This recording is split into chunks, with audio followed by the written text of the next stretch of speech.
Hi, everyone. Welcome to Financial Planning with Herman Dolce. My name is Haley Bikos, and I'm so excited to see everyone at the 2020 Love Conference. This conference is hosted by the Office of Leadership Development, sponsored by Xfinity and Coca-Cola, and in partnership with the Wellness Resource Center and Career Center. I'm very pleased to welcome Herman Dolce, who will be leading today's session. I'm going to hand this over to Herman to introduce himself. Excellent. Good afternoon, everybody. My name is Herman Dolce. I am CEO and owner of Sloan Enterprises. And in today's, webinar, we'll be discussing credit. Now, I know credit is something that usually is under our radars. I am an alumni of Temple University, class of blah, blah, blah, blah. So I'm very familiar with the transition that some of you guys are going through right now and will be going through once you graduate, even though times are very different right now. So I wanted to give everybody and go over just a brief overview of what credit is, how it's calculated, and why it's important to you right now. The information that I've utilized that I have right now, if I had implemented it during college and right after college, even though some people consider me very successful right now, I would be even more so successful, and we'll get into the little points on why that is important.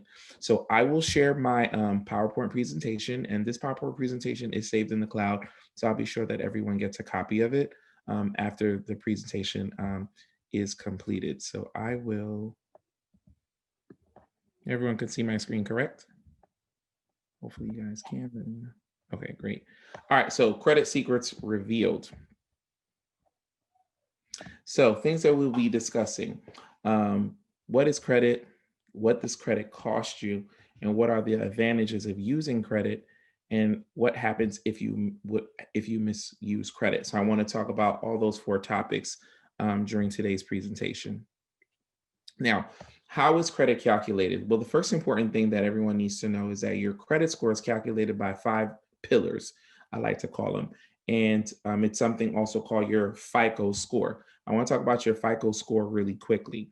So your FICO score is a mathematics system that the credit reporting agencies, Experian, TransUnion, and Equifax use to calculate your credit score. Now, there are different math systems used to calculate your credit score. Another one is called Vantage 3.0. So like Credit Karma, which is free, and it only gives you your Equifax and TransUnion credit scores, it uses the Vantage 3.0. But 99% of the banks, credit card companies, car notes, they use the FICO score. So that's why understanding and knowing your FICO score is really, really important.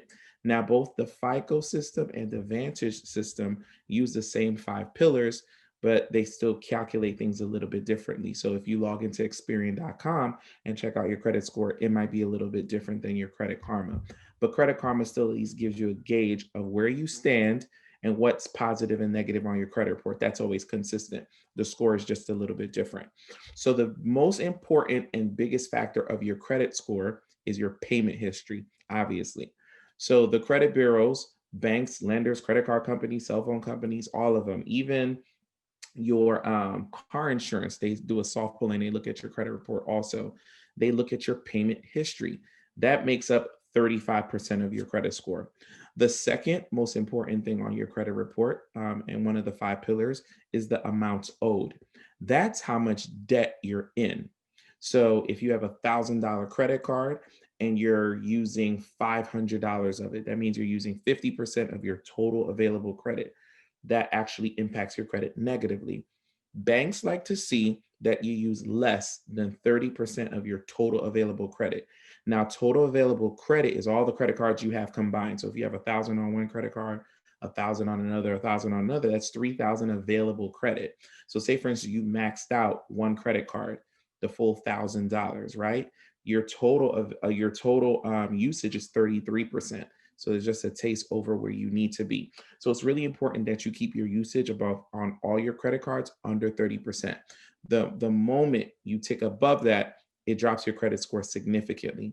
And banks don't like to see that. They like to see that you're able to manage new credit. The other 10% of your credit is new credit.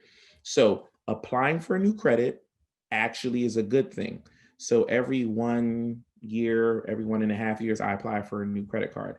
Now, having too many of inquiries on your credit is not a good thing, but banks like to see that you are mature enough to actually apply for new credit, whether it's a car, an apartment, or whatever. Having that is important. Number 15 is the length of your credit history.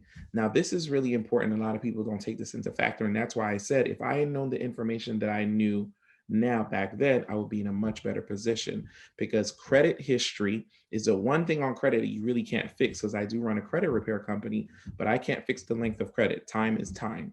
So I have a credit card that is about 20 years old when I first went to Temple University, right? And the limit on it is really, really low. It's a starter card and they won't give me an increase. It's like $900, but the card is 20 years old. So it's a really, really old credit card that I've never been late on my credit report. So it really makes my credit even stronger.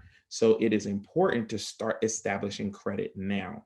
So getting like 1 or 2 credit cards right now and maintaining them is definitely going to help you when it's time to get your car note, when it's time to graduate, refinance into lower student loans, when it's time to get your car insurance, or even when it's time to buy a house. So establishing credit now from the moment you turn 18 to 21, that means you have a credit card that's about 4 years old. Or if you started in your sophomore and junior year, having anything over 2 years old, the banks love to see that. And lastly, credit usage is super important. Credit mix is important. Now, what credit mix is having different types of credit on your credit report. What that means is a car note, that's a different type of, and we'll go into that a little bit later. A car note is a type of loan. Then you have student loans, you have a mortgage loan, you have credit cards. Those are different types of mixes of credit. Having those different types of credit on your credit, excuse me about that if you guys can hear that. Having those different type of mixes on your credit report show that you're very mature and that you're able to balance different types of income on your credit profile. Now, what is your credit score? Your credit score, very important. It goes from 0 to 850. So the magic number that everyone touts about is at least being at a 700 credit score, right? If you're there, then you're in really, really good shape. So we like to get our clients that we work on their credit at least to 700 and above. Now, I'll get into detail of why this is really important, because the better your credit score, everything is cheaper for you. Your car note is cheaper, your mortgage is cheaper, your car insurance is cheaper. Sometimes people, when they get a cell phone, they have to put a deposit on a cell phone because their credit is so poor. So having good credit makes your life a lot cheaper. So that's why I tell people, take advantage of it in educating yourself on credit, maintaining your good credit so you don't hurt it. Which is super, super important. So a lot of my clients, when they come for credit repair, they're like, oh, I can't afford that. And I'm telling them, well, you can't afford not to work on your credit. And here's the best example I like to give to my potential clients. The number one reason example I give is at some point, everybody's going to purchase a home or even get a car note before that, right? Depending on where you fall on this grid, if you have poor or fair credit, you'll get approved for a car note at 5%, 8%, 9%, right? And let's just say, for instance, the car note is $500 a month, right? Well, if you have good, fair, or excellent credit, your car note could easily be $300 a month, $350 a month. And we're not even talking about how cheaper your car insurance could be because you have better credit. So that's why it's super important to take our credit seriously, because it's literally going to save you a fortune. Now imagine you're paying 300 instead of 500 over the length of a car note, which is 5 years average, or a mortgage over the length of 30 years. Your mortgage is $200, $300, $400 cheaper because you have better credit. So literally you're saving hundreds and thousands of dollars by having good credit. That's why we need to take it seriously while we're younger. So the types of credit that are available: credit card, installment loans. Installment loans are like car notes. Service debt, which is kind of like credit cards, which is kind of like for businesses. Revolving credit, which is like credit cards. So you have a debt and you're paying it down every single month, but you can add to it. So that's what a revolving credit is, just like a credit card. And of course, we all have student loans. IOUs, which is more personal, and single payment credit, which is kind of like a charge card. Like American Express is like a charge card. You spend $300, you have to pay the $300 in full by the end of the month. It's not revolving credit. So those are some examples of different types of credit that can report to your credit report. Now, we're very familiar with credit cards, so I won't bore you with this too much, but they're plastic credit cards with electronic information that can be used by the cardholder to make purchases or obtain cash advances using the line of credit made available by the institution you're working with. Now, I always want to advise everybody to be careful with cash advances on credit cards because those are very expensive. They charge you a crazy amount of interest, 20, 30% if you went to the ATM and took off $200, $300 off the credit card. It's definitely not worth it, and it's only for emergency purposes only. Now, installment loans, which is the amount, excuse me, a loan in which the amount of payment and the number of payments are predetermined, such as automobile loans. It's fixed, it's a set time, and sometimes the interest rates may vary during the term of the loan. That's why you always want to get fixed interest rate on your car note and mortgages. Why is that? So, say for instance, you sign the note and say, "Yeah, I'm gonna pay $500 a month, 3% interest for X amount of time." If the interest rate varies, that means the interest rate can go up to like 7%. And then this month you're paying 500 and next month you're paying 600. You don't want to have that type of instability. You want something very consistent when you're choosing a bank that's going to give you a loan, whether it be for mortgages or whether it be for a car note. Now, revolving credit, as we discussed, is credit that doesn't have a fixed number of payments, such as a credit card. So if you owe $5,000 on a credit card, you just pay it off until it's done, right? So it's important to put big chunks of it, like I always tell people, to pay down their credit cards immediately because credit card debt is super expensive. Like after that 0% interest runs out, when they try to get you to sign up, those can go to 15, 20%. So that's very, very expensive money. And banks love to make money off of individuals and clients who don't understand how credit works. And we'll talk about what credit is really used for at the end of this presentation. And of course, we have student loans, loans that are offered to students to assist in the payment of professional education. And I'm pretty sure everybody on this call, including myself, has had or do have student loans. And I'll talk to you at the end of how I expedited getting rid of my student loans, ironically, by using credit. Now, sources of where you can get credit from. This is kind of obvious. Everybody can go to a bank, obviously, and then we have credit unions. Well, aren't credit unions banks? Kind of, sort of. So one of the first institutions that I went to get credit and open a bank account, and I know this is on Temple's campus, is PFCU, Philadelphia Federal Credit Union. They're a little bit more different than banks because banks are beholden to their shareholders. Credit unions are beholden to you. You technically own a share in the bank. So it's in their interest to ensure that they're serving you a little bit better. And because they're not beholden to shareholders or stockholders, their interest rates are a lot better. Their terms are a lot better. Their underwriting guidelines to get you a car or a credit card are a lot better. So I always tell people to start building your credit using credit unions first, because they give a lot more money, like Navy Federal Credit Union. Is a good example of somebody with like a 650 credit score, they're going to get a $10,000 credit card. As opposed to if I went to Bank of America, they'll probably give me a $2,000 credit card to start. So that's why I always tell people start with a credit union to start to build your personal credit. Then we have different financing companies like Lending Tree is a good example, retail store, so store credit cards, savings and loan institutions, and internet stores that just give you store credit to their online institution, like say for instance Amazon has its own credit company. Now I want to talk about retail stores and internet stores just as a tip of advice. I know when we go shopping, go to the Gap, go to Old Navy, they offer you a store credit card. Now I always recommend avoiding store credit cards because I don't want to get a credit card that I can only use in one place. If I'm going to apply for a credit card and get an inquiry on my credit report, I'm going to get a credit card that I can use anywhere. So like Chase, PFCU, I can use it in Old Navy and I can use it anywhere else. So this is a quick suggestion for that. Now, how to get new credit, right? Here's some of the ways. Bank accounts. Because when you open up a bank account, they'll give you the option of getting a credit card. So that's one way. You got to go to the banks. Employment history. If you look at your credit report, it'll tell you how long you had a job, how long you've been at one job. Being at one job and at one address is actually makes your credit score goes up because it shows stability. But sometimes we move and it is what it is. So it's not as impactful as you think it is, but it's something that creditors do look how long you've been in one place at one time because they like stability. And, to my next point, residential history, utilities, and a borrower's name, trade lines. Sorry for the typo there. So what a trade line is I have an American Express credit card. I've never been late on it. It's 15 years old. If I call American Express and I put you on that credit card, it shows up on your personal credit report. And just like that, your score jumps up. Now, because you have that nice trade line on there, you can go and apply for your own personal credit card, and they're going to see that, oh wow, they have 15 years of credit card history, and it has X amount, and they never been late on it. So that looks really good. Another option of getting new credit is secured credit card. That's when you give a bank money and they give you a line of credit.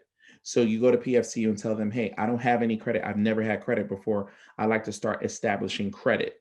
So you give them $500 and they'll give you a credit card that's at a $500 limit on it. And you can use it just like a real credit card, make transactions and pay it off. This is how people start to build their credit. Department stores, as we talked about, or even gas credit cards, they help you build your credit. They probably give you $300-400 so you can use at that specific gas station or that specific store. And another little hack that I teach my clients is rental karma or rent reporters. So our rent usually isn't posted on our credit report, but these two websites actually help do that. So if you sign up with those websites, let your landlord know, they'll call your landlord to verify that you've been living at a place for a certain amount of time and how much you're paying, and they'll actually report that to your credit report. Now, there's a gift and a curse with that. If you're ever late on your rent, it's going to show up on your credit report. It's going to tank your credit score. So you don't want that to happen. So you want to be on time. So if you feel you're ever going to be late on rent, you don't need to sign up for those websites. But if you feel confident that you'll be paying your rent on time, that's a good place to start getting credit on your credit report. Now, we kind of touched base on this a little bit earlier about the benefits of having good credit. The ability to enjoy a product that you wouldn't have if you didn't have the cash up front. So like everyone goes and buys a car or a flat screen TV because you don't have those $1,000 up front. But now that you have good credit, you're able to get that item right now and not have to pay for it up front. Optimal interest rates and terms, as I discussed earlier. So credit cards, insurance, everything is cheaper because you have good credit. So it literally saves you a lot of money. A convenience and the safety of not having to carry around large amounts of cash. So I rarely carry cash with me, maybe $80 in cash because you just never know. But I have high limit credit cards. I have a Navy Federal credit card, $25,000 limit on it. So if I need a hotel, if I need to rent a car, I'm able to swipe, get a plane ticket at a moment's notice because I have high limit credit cards because my credit is good and I could pay it off over time. So I don't have to carry around all that cash on me all the time. And my favorite thing, and I teach this in another class, is there's incentives for having good credit because I travel often. So when I use my credit card, I get points. So I'm able to travel for free. I have hotels for free, or with American Airlines, they take my baggage for free and I don't have to pay for it, all connected with good credit. So not only does it save you money, sometimes it makes you money.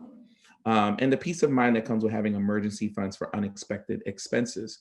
So if there's ever an emergency or an issue, I have some money on a credit card that I can use to help me out. The roof collapses, I have $3,000 to patch it up on a credit card. So that's some of the benefits of having good credit. Now, the impact of having poor credit. So you're unqualified to purchase a home, car, or any other big ticket item. Like you don't have that pleasure. You're going to be paying more for a loan because you're being charged higher interest rates. Now, this is the most important one on here. And this is why I stress having good credit because it costs you a lot of money over time. And sometimes you don't see it like, yeah, I'll pay $500 for a Toyota Camry. But I have clients who are paying that $500 or less for a luxury car, for a Lexus or a Mercedes Benz, right? Because they have better credit. So it literally costs you more money. It's harder to get housing when it comes to rent or anything like that. And you have limited opportunities of other different types of credit and loans and even car insurance. I've known my clients who have been denied car insurance because their credit is so bad. So having good credit and establishing it now, again, is super, super important. So my company, again, is named Sloan Enterprises, and I named it after my first daughter. And the main thing that we do is we help people repair their credit. But I also give tips on how you can take charge of repairing your credit too. Pay off past due balances like charge-offs and debt and collections on your credit report. Because, so say for instance, you messed up and you got a collection on your credit report. Yeah, we can work to get that off, or you can still have the opportunity to pay that debt off on your credit report. It doesn't delete it per se. That's where you go to professional to delete that negative item. But paying that debt off and it being at zero actually makes you look better in the eyes of anybody who's trying to give you more money. So you don't want to have a charge off where you owe American Express $1,000 or you owe AT&T and it went to collection and still $1,000 sit on your credit report. You're telling future lenders that you don't, not only were you late, but you don't pay your balances off. So that looks terrible. So you want to pay it down. As we discussed earlier, keeping your credit card limits under 30%. That's super important because you don't want to max out your credit cards, because when you use too much credit, ironically, that's going to look bad. They're going to say, well, this person's not responsible with their credit. So you want to be careful with that. Having a few or positive accounts on your credit report. So actually, the more positive accounts you have are better. Remember, we discussed this earlier, which is 10% of having a good mix of credit on your credit report. The more positive credit you have on your credit report, the better you look. Apply for a secure credit card if you can't get approved for anything. Because remember, when my Navy Federal card, they just gave me $25,000 because I have good credit. But some people just are not there yet. So getting a secure card is a good way to start building credit, and then you build up to those high limits. Some more tips: put your stuff on auto pay. So like I have Netflix, Hulu, my cell phone bill, all those things, right? I attach them to my credit card. So Netflix charges my credit card every single month, right? But what I also do is I tell my credit card to take the money out my checking account every month also. So everything's on auto pay. So I'm never late. I never make a late payment. So definitely do that because it helps you build up credit history so you're never late on something. And we discussed this earlier, never use more than 30% of your credit unless it's an emergency. Do not use credit when you're buying a house. So what does that mean, Herman? So when you're buying a house, they always tell you don't apply for anything, don't max out your cards or anything like that, because during the process of buying a house, they're always checking your credit consistently. Because if something changes, they got you at a fixed rate of 3% for this mortgage. If you max out your card or something like that, your credit score drops. So if your credit score drops, that 3% that you were going to pay on the house now jumps to 5%. Now the house is going to cost you more money. So you definitely don't want to do that. And lastly, don't close old credit cards. So remember I told you I have that 20-year-old credit card. If I close that credit card, it's my oldest credit card, my scores will drop at least 100 points.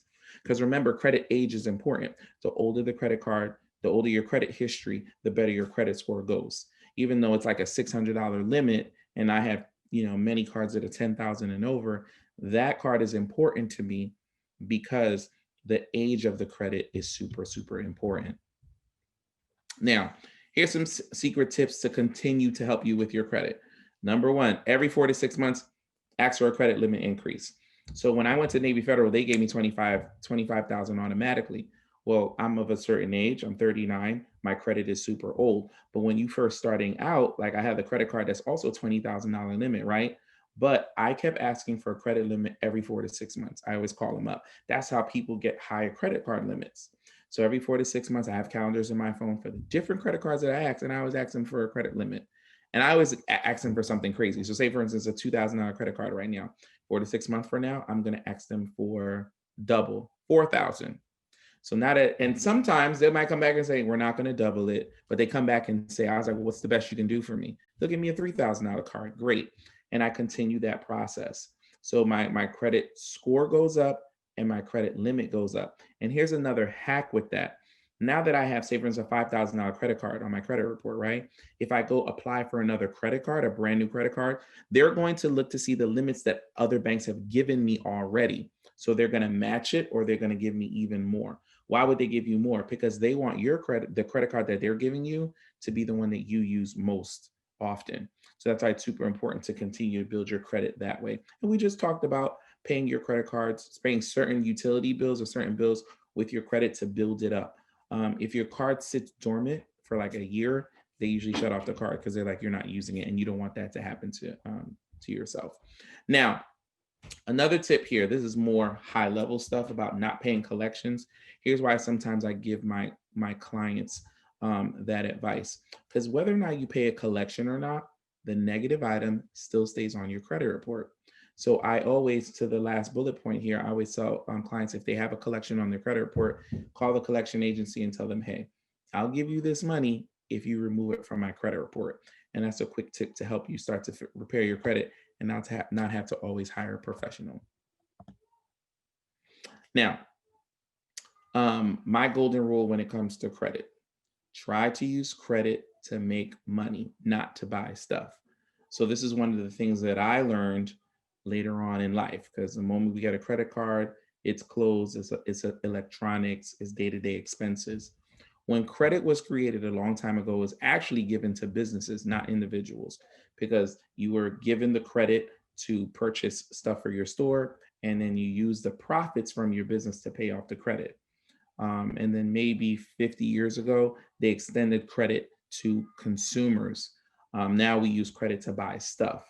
Now the intention of it was always to help you make money, and now it does not help you make money. That's why I think everybody needs to truly be educated on the history of credit and why it's important for you to have.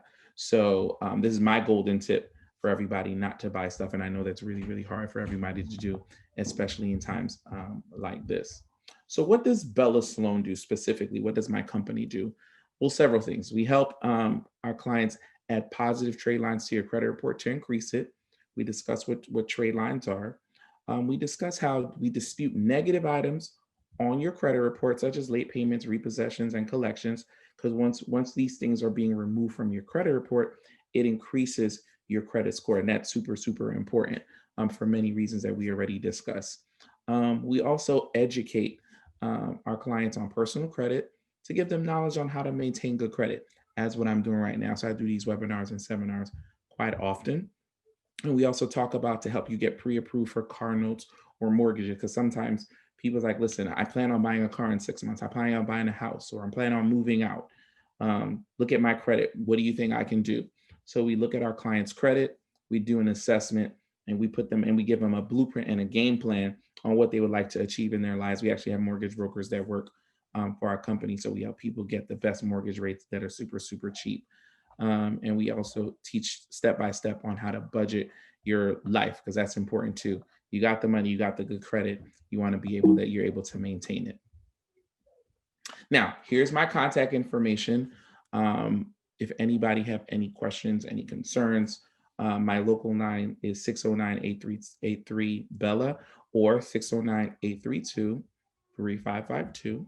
You could definitely check out my website for more information on myself, my company, at bellasloanllc.com, or you have my email address. You can email my team directly. I usually check those emails too at info@bellasloanenterprises.com.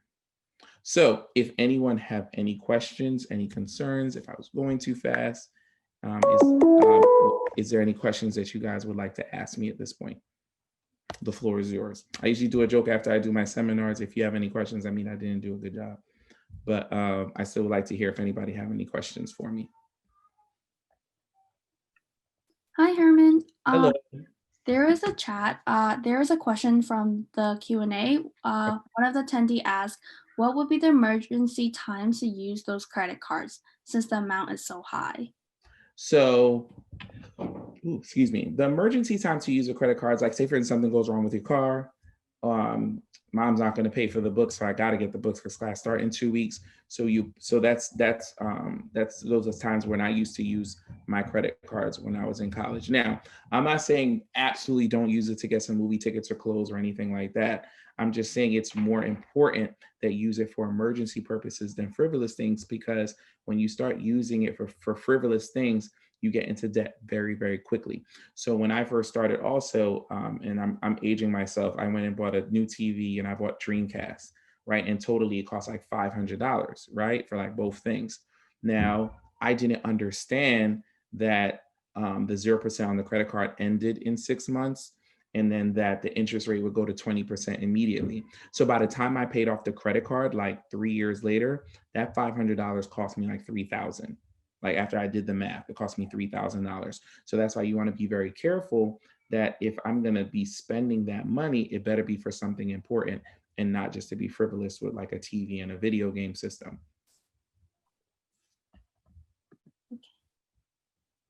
I have another question. Love So as a student, most students have student loans and we have to pay them back after college. Mhm. Would it be a wise idea to use our credit cards to pay back our student loans like little by little? No, it's not a good idea. It's a very, very bad idea. Here's why. So, relatively speaking, student loan debt is very cheap, right? Cheap meaning the interest rate on it. So, interest rates are usually like 3 to 6%. Credit card debt, credit card interest rates are really high. They're like 20, 25, 30%. So, if you take the money off the card to pay the student loans, it's very, very expensive. So, you definitely don't want to do that. All right, thank you. Mhm. Now, when it comes to student loans, I want to talk about that for a little bit. You triggered my mind. So, another thing that I do for my business is I do something called business credit. I help companies get money for their businesses, right?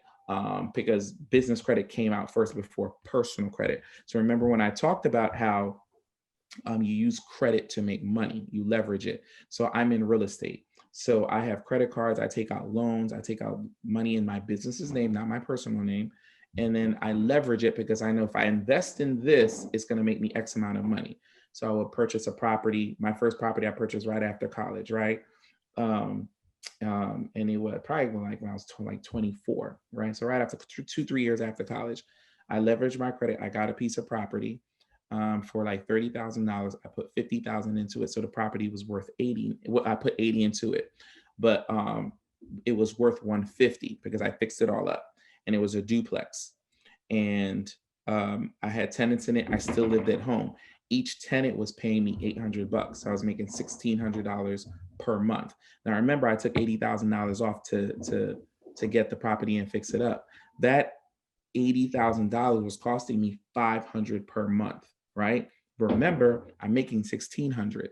So I was making a profit of $1,100 per month, and I still lived at home. So what did I do with that $1,100? I started dumping it to pay down my student loan significantly. Yes, it was painful living at home at 23, 24 when I had a duplex I could live in. But as soon as my student loans, I put like maybe, I probably killed the debt, probably like $30,000. And then I moved into one of the duplexes, and then I was living for free because my tenant on top was paying the mortgage. So that's one hack that I use. That's why it's important to leverage credit to make you money. So I was able to kill my student loan debt. The faster you pay it off, trust me, the easier it is. I deferred my student loans for quite some time also, but I also wanted to attack it as soon as I graduated. Thank you. No problem. All right, so if no one has any more questions, I just want to say thank you so much again, Herman, for this amazing session. I also want to thank everyone for tuning in today. I hope you all have a great day and come back later to hear Kenji Dixon speak. Thank you guys so much. Thank you so much. Have a great day.